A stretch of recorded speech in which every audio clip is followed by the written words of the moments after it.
Hello students, मैं सुधांशु स्वागत करता हूं आपका आशीष तिवारी यूट्यूब चैनल पर। आशा करता हूं आप सभी अच्छे होंगे।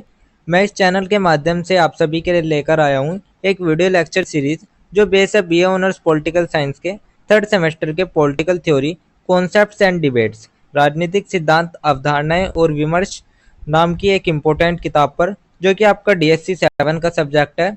तो अगर आप ड्यू, सोल, रेगुलर या किसी और यूनिवर्सिटी से ये सब्जेक्ट पढ़ रहे हैं तो ये सीरीज आपके लिए बहुत ही उपयोगी होने वाली है। हर चैप्टर को हम सिंपल भाषा में समझेंगे, इंपॉर्टेंट कॉन्सेप्ट्स को ब्रेक डाउन करेंगे और एग्जाम पॉइंट ऑफ व्यू से भी डिस्कस करेंगे। तो स्टूडेंट, अगर आप DU, SOL, regular, NCWEB and other किसी के भी सब्जेक्ट को समझना चाहते हैं आसानी से, तो चैनल को जरूर सब्सक्राइब कर लीजिएगा, वीडियो को लाइक कर लीजिएगा और अपने दोस्तों के साथ शेयर करना ना भूलें। एंड सोल से रिलेटेड डेली अपडेट्स के लिए आप सभी हमारा व्हाट्सएप चैनल फॉलो कर लीजिएगा। तो चलिए शुरू करते हैं। मैं आपका स्वागत करता हूं बीए ऑनर्स पॉलिटिकल साइंस के थर्ड सेमेस्टर की political theory, concepts and debate subject की थर्ड यूनिट के इस लेक्चर में। इससे पहले की वीडियो में हमने इस सब्जेक्ट की सेकंड यूनिट के इंपॉर्टेंट टॉपिक्स डिस्कस किए थे। तो आज हम स्टार्ट करेंगे वो हमारा रहने वाला है यूनिट नंबर 3 का चैप्टर नंबर 4। तो आज जो चैप्टर नंबर 5, तो यूनिट नंबर 3 हमारी जो रहने वाली है उसका चैप्टर नंबर 5 हम देखेंगे, जिसमें हम नए प्रक्रियात्मक और मूल रोल्स और उनके आलोचक के रूप में देखेंगे। तो क्या आपने कभी सोचा है कि न्याय यानी कि जस्टिस असल में होता क्या है? क्या न्याय सिर्फ कानूनी की किताबों तक सीमित है या फिर हमारे रोजमर्रा के जीवन में भी इसकी जरूरत है? तो आज हम इसी न्याय, प्रक्रियात्मक और मूल को आसान भाषा में कहानियों के जरिए समझेंगे। तो चलिए स्टार्ट कर लेते हैं हम हमारा यूनिट नंबर 3 का चैप्टर नंबर 5। तो इस चैप्टर की शुरुआत हम करेंगे सबसे पहले एक छोटी सी भूमिका से। तो सबसे पहले हम भूमिका देख लेते हैं।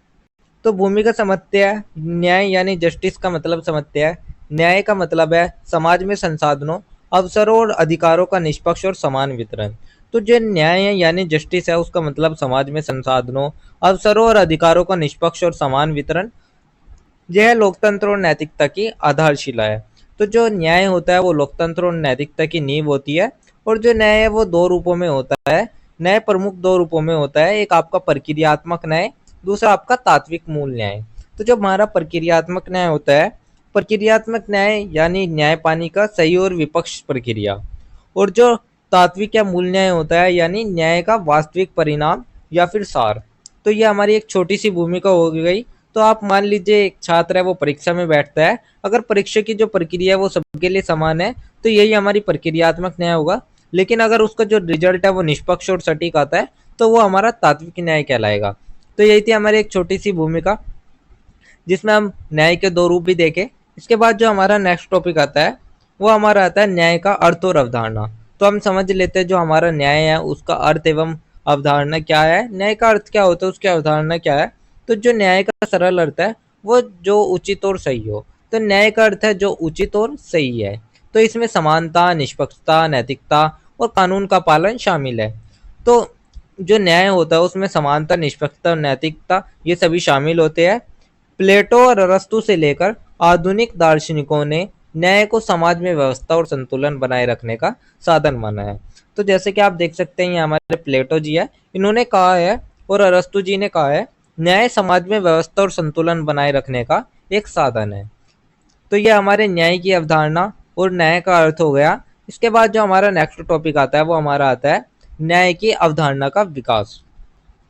तो जो न्याय है वो हमारा समय के साथ बदलता रहा है, उसको हम समझ लेते हैं उसका विकास किस तरीके से हुआ है न्याय की अवधारणा का। तो जो हमारा न्याय है वो समय के साथ बदलता रहा। तो जो प्राचीन काल में न्याय था उसमें न्याय को नैतिक कर्तव्य और व्यवस्था से जोड़ा गया था।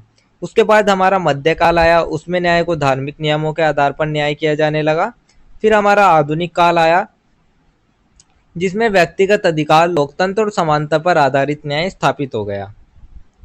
तो जो व्यक्तिगत अधिकार, लोकतंत्र और समानता पर आधारित न्याय था वो हमारा आधुनिक काल में सामने आया। और जो समकालीन काल है, सामाजिक न्याय, आर्थिक समानता और वैश्विक न्याय पर इस पे जोर दिया जाने लगा। तो ये हमारा न्याय की जो अवधारणा का विकास है वो किस तरीके से हुआ है। तो ये यानी जो न्याय है वो हमारा समय के साथ बदलता रहा है, तो न्याय की परिभाषा भी बदलती रह गई। तो ये हमारे न्याय की अवधारणा का विकास हो गया। इसके बाद जो हमारा नेक्स्ट टॉपिक आता है वो हमारा आता है न्याय के विविध आयाम। तो जो न्याय है वो हमारा कई आयाम के होते हैं। तो इसके जो आयाम है उसको समझ लेते हैं, जिसमें हमारा सबसे पहला आता है सामाजिक न्याय, जिसमें भेदभाव मिटाना और सभी वर्गों को समान अवसर देना। तो जो वंचित वर्ग हो गए या सभी वर्ग हो गए, उन सभी को समान अवसर देना ताकि भेदभाव मिट सके, उसको हम सामाजिक न्याय कहते हैं। सेकंड जो हमारा आता है वो हमारा आता है आर्थिक न्याय, जिसमें संसाधनों का न्यायपूर्ण वितरण होता है। राजनीतिक न्याय में राजनीतिक भागीदारी में समानता होती है। कानूनी न्याय में कानून के तहत सभी के लिए समान नियम होते हैं। और जो वैश्विक न्याय है उसमें अंतर्राष्ट्रीय स्तर पर समानता और निष्पक्षता मिलती है। तो जैसे अगर किसी गांव में पानी की कमी है और सरकार हर घर तक पानी बराबर पहुंचा रही है, तो वो आर्थिक प्लस सामाजिक न्याय दोनों ही है। तो ये आर्थिक न्याय भी होगा और सामाजिक न्याय हो गया। तो ये हमारे न्याय के विविध आयाम हो गए। इसके बाद हम देख लेते हैं प्रक्रियात्मक, जिसे प्रक्रियात्मक न्याय। तो जो प्रक्रियात्मक न्याय है उसको समझ लेते हैं। तो न्याय के लिए अपनाई जाने वाली प्रक्रिया निष्पक्ष और पारदर्शी हो। उदाहरण निष्पक्ष सुनवाई, समान अवसर, उचित नियमों का पालन। तो जो प्रक्रियात्मक न्याय है, तो दोनों में अंतर यही है कि जो प्रक्रियात्मक न्याय है वो ध्यान देता है कि कैसे न्याय होगा, और जो तात्विक न्याय है वो ध्यान देता है कि क्या न्याय होगा। तो तात्विक न्याय में न्याय का वास्तविक परिणाम भी सही और नैतिक हो। उदाहरण केवल निष्पक्ष सुनवाई नहीं बल्कि निर्णय भी न्यायप्रिय होनी चाहिए। तो अंततः निष्कर्षतः हम यही कह सकते हैं, जो प्रक्रियात्मक न्याय है वो कैसे पर जोर देता है और जो तात्विक न्याय है वो क्या पर जोर देता है। तो उदाहरण के लिए आप मान लीजिए कि अदालत में कोई केस चल रहा है। अगर जज दोनों पक्षों को बराबर सुनता है तो ये हमारी प्रक्रियात्मक न्याय होगा, लेकिन जो अंत में फैसला है वो निष्पक्ष होना चाहिए। तो तभी हमारा जो तात्विक न्याय है वो पूरा हो सकेगा। तो यही था हमारा प्रक्रियात्मक न्याय और तात्विक न्याय। इसके बाद जो हमारा नेक्स्ट टॉपिक आता है वो हमारा आता है जॉन रॉल्स का न्याय का सिद्धांत। तो जैसे कि आप देख सकते हैं ये हमारे जॉन रॉल्स जी है। तो अब हम आते हैं आधुनिक दार्शनिक जॉन रॉल्स पर।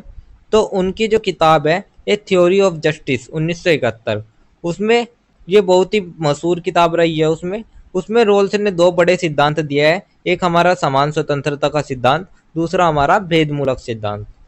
तो सबसे पहले हमारा जो समान स्वतंत्रता का सिद्धांत है उसको देख लेते हैं। तो प्रत्येक व्यक्ति को अधिकतम मूलभूत स्वतंत्रता का समान अधिकार होना चाहिए। तो जो हर व्यक्ति है उसको बुनियादी स्वतंत्रता का समान अधिकार होना चाहिए, ये हमारा समान स्वतंत्रता का सिद्धांत कहता है। और जो हमारा भेदमूलक सिद्धांत है वो कहता है कि सामाजिक आर्थिक असमानताएं तभी स्वीकार्य है जब वे सबसे कमजोर वर्ग के हित में हो। तो जो भेद सिद्धांत है, जिसे हम भेदमूलक सिद्धांत भी कहते हैं, ये समाज की असमानताएं तभी मान्य है जब वे सबसे कमजोर वर्ग के लिए फायदेमंद हो। तो ये हमारा भेदमूलक का सिद्धांत कहता है। साथ ही उन्होंने एक दिलचस्प विचार भी दिया, जो कि हमारा था मूल अवस्था और अज्ञान का आवरण। तो original position and well of ignorance. तो उसको हम समझ लेते हैं ये क्या है। इसका मतलब होता है निर्णय लेते समय व्यक्ति को अपनी पहचान, धर्म, वर्ग, लिंग आदि की जानकारी भूलकर सोचनी चाहिए ताकि निष्पक्ष फैसले हो सके। तो इसका मतलब यही हुआ, अगर आप समाज में अपनी पहचान भूलकर निर्णय लेंगे तो उसके जो फैसले होंगे वे भी निष्पक्ष होंगे। जैसे क्रिकेट मैच में एम्पायर अगर यह ना जाने कि वो किस टीम का है, तो जो उसका निर्णय है वो पूरी तरह निष्पक्ष होगा। तो यही था हमारा जॉन रॉल्स का न्याय का सिद्धांत, जिसमें हमने समान स्वतंत्रता का सिद्धांत देखा, भेदमूलक सिद्धांत देखा, मूल स्थिति और अज्ञान का आवरण देखा।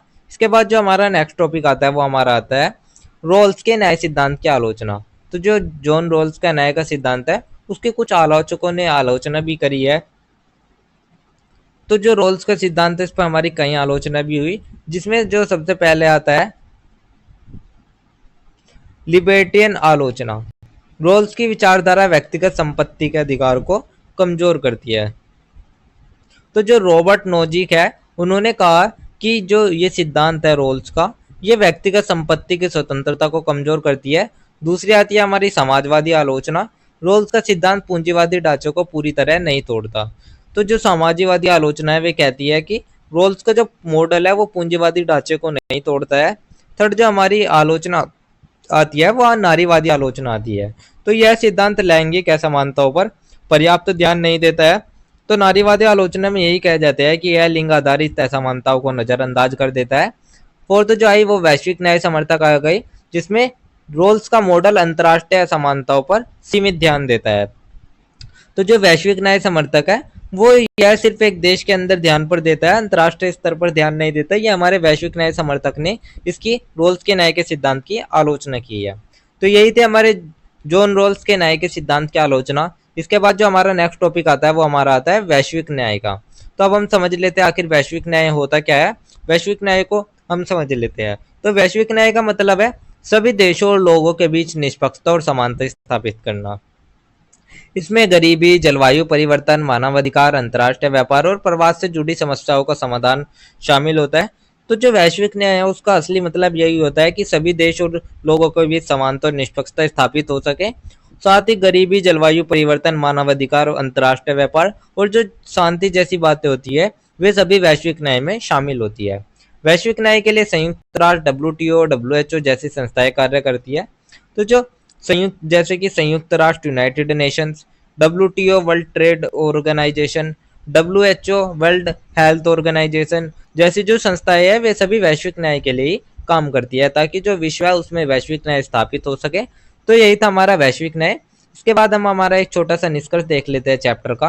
तो निष्कर्ष में हम सबसे पहले देखेंगे तो न्याय केवल प्रक्रिया का पालन नहीं बल्कि निष्पक्ष परिणाम देना है। तो स्टूडेंट हमने यही सीखा कि जो न्याय है वो सिर्फ प्रक्रिया नहीं है बल्कि निष्पक्ष परिणाम भी न्याय है। रोल्स का सिद्धांत लोकतंत्र में न्याय की एक मजबूत रूपरेखा देता है लेकिन इसमें सुधार की जरूरत है। तो जो रोल्स का सिद्धांत है वो एक मजबूत नींव तो देता है लेकिन उसमें अभी भी कई प्रकार के सुधार की जरूरतें देखी गई है।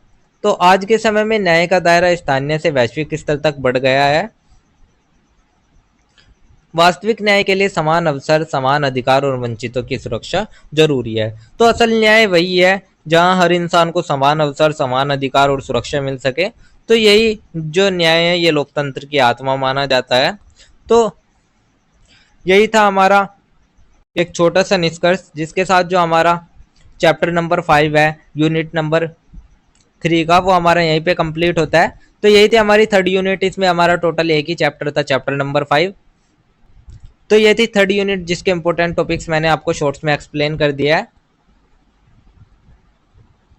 और अगर किसी स्टूडेंट को ये नोट्स चाहिए होंगे तो आप हमारा टेलीग्राम चैनल ज्वाइन कर लीजिएगा, वहाँ आपको नोट्स मिल जाएंगे। एंड अगर किसी भी स्टूडेंट का कोई डाउट या क्वेरी होगा तो आप हमारे कमेंट सेक्शन में या इंस्टा पेज को फॉलो करके भी पूछ सकते हैं। डेली अपडेट्स के लिए आप सभी हमारा व्हाट्सअप चैनल ज्वाइन कर लीजिएगा। और अगर आपको ये लेक्चर उपयोगी लगा तो वीडियो को लाइक कर लीजिएगा, चैनल को सब्सक्राइब कर लीजिएगा और अगले अध्याय के लिए तैयार रहिएगा जहाँ हम बात करेंगे यूनिट नंबर 4 के बारे में, अर्थात जो हमारा अधिकार यूनिट है, यूनिट नंबर 4, जिसका चैप्टर नंबर 6 के बारे में हम डिस्कस करेंगे।